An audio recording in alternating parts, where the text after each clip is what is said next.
સુરતના કાપોદ્રા વિસ્તારમાં આવેલા રચના બીઆરટીએસ રોડ પર વિશાળ ભૂવો પડ્યો છે। ભૂવાના કારણે પરથી પસાર થતી એક બીઆરટીએસના બસના પાછળનું ટાયર તેની અંદર ઘૂસી જતા અંદાજ મુજબ આ ભૂવો 30 થી 40 અને 35 ફૂટ ઊંડો જેવો જોવા મળી રહ્યો છે, જેમાં આખી બસનું ટાયર ગરકાવ થઈ જતા તે સ્થિતિ સર્જાઈ છે।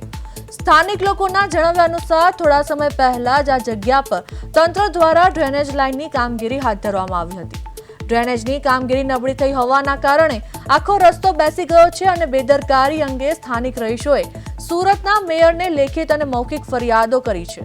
મેયર સુધી હજુ કોઈ ઘટના સ્થળની મુલાકાત લેવા પણ આવ્યા નથી, જેને પગલે લોકોમાં તંત્ર સામે રોષ જોવા મળી રહ્યો છે।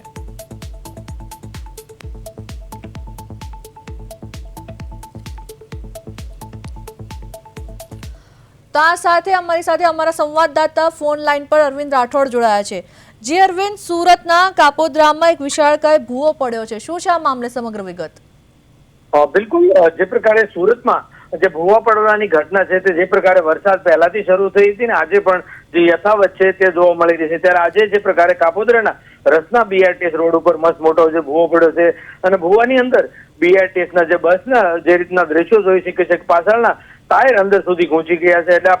30 થી 35 ફૂટ જેવો જે ઊંડો અને 50 થી 45 ફૂટ આસપાસનો જે આ મોટો ભૂવો છે એટલે મહાકાય ભૂવો છે અને જેમાં આખી બસ ગરકાવ થઈ જાય તેટલો મોટો ભૂવો આ બીઆરટીએસ રૂટમાં પડ્યો છે। અને જે રીતે થોડા સમય પહેલા જ આ જગ્યાએ ડ્રેનેજની કામગીરી કરવામાં આવી હતી અને ડ્રેનેજની કામગીરી થઈ તે રસ્તો પણ બેસી ગયો છે અને લોકોએ મેયર સહિત મહાનગરપાલિકા તંત્રને અનેકવાર ફરિયાદ કરી છે, પરંતુ આ રીતે ભૂવા તે થંભવાનું નામ નથી લેતું। બીજી તરફ આ સ્થાનિક મુદ્દામાં આજે જે પ્રકારે મેયરને ફરિયાદ કરવા છતાં પણ ઘટના સ્થળે વિઝિટ કરવાનું પણ તેવું મુનાસિબ નથી માનતા, એટલે ચોક્કસથી તંત્ર વિરુદ્ધ રોષ છે અને આ રીતની બેદરકારી છે તે વારંવાર આવે છે અને સુરત મહાનગરપાલિકાનું તંત્ર માત્ર નોટિસ કે જે રીતની કડક કાર્યવાહીની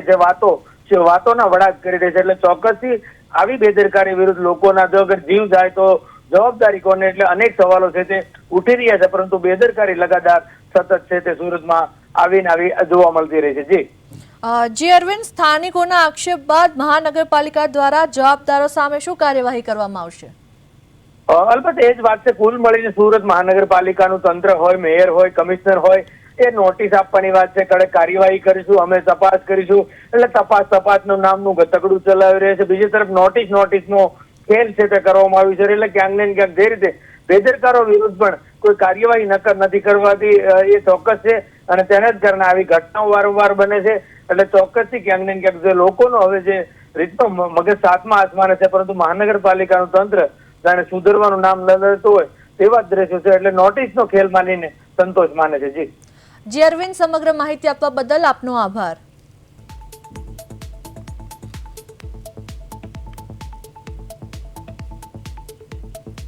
વિસ્તારના જે કાપોદ્રા ચોકડીથી રચના ચોકડી તરફ જતો આ બીઆરટીસી રસ્તો છે, રોડ છે, ત્યાં મોટો બધો 30-40 ફૂટનો આ ભ્રષ્ટાચારનો ખાડો ભોવો પડેલો છે। તે બીઆરટીસી બસ પસાર થતી હતી તે આખી બસ ખાડામાં ઉતરી રહે એવી પોઝિશન છે, અડધો ભાગ ખાડામાં ઉતરી ગયો છે। આ મોટા પાયે ભ્રષ્ટાચારનો ખાડો પડેલો છે અને તમે વિચાર કરો કે આમાં જે મુસાફરો હોય છે તેનો જીવ પણ જોખમમાં છે, તો આના માટે એસએમસી શું કરે છે? ઠેકાણે આવા ભોવો પડવામાં આવે છે, પણ એસએમસી દ્વારા કોઈ કાયદેસરની કાર્યવાહી કરવામાં આવતી નથી અને આ મોટા પાયે ભ્રષ્ટાચાર થતો હોય, કોન્ટ્રાક્ટરો હોય, તંત્ર હોય, તો આના માટે કડકમાં